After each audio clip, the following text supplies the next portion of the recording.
Kosovës? Jo veç këtë rrugtim, po prej ditës parë, prej para 10 vjetë, 12, djemë të vogël më ka ndokë, ta më djemë tina, djemë matë mirë butë edhe matë shnosh. Pa më parasysh që ka posë shumë peripeti gjatë rrugës. Po së harrojnë para 3 vjetë këna lutë paras me Andorën, sot jena play-off, 90 minuta në dojnë. Nuk ka lezet matë madhe dhe fest matë madhe. Dallimi i Kosovës 2014 në Mitrovic me Kosovën tash 2026 në Prishtinë. Dallimi në shpirt edhe në emocion është i njëjtë, bilishtasa është halon më i madh.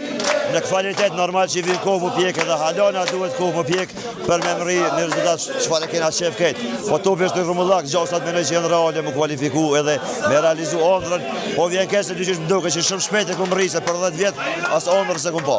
Edhe e fundit, qa menon që ka fitu Kosova në këtë rrugtim kualifikime, nëse nuk e fitu këndej, qa menon që ka fitu do një lojtarë se... Kosova këtë rrugtim ka fitu rritje, ka fitu seriozitet të kombëtarës, si në organizim, si në lojë, si në teren, si tifoz, edhe besoj që ka halën shumë vend për përmirësime, stadioni është shumë i vogël për sa ka njerëz të interesuar. Po tek Emrama na bëmi horë dhe ndarsu me harrojna dikon me thirr. Kështu që s'ka vend për kur faridhnimi hiç sot, veç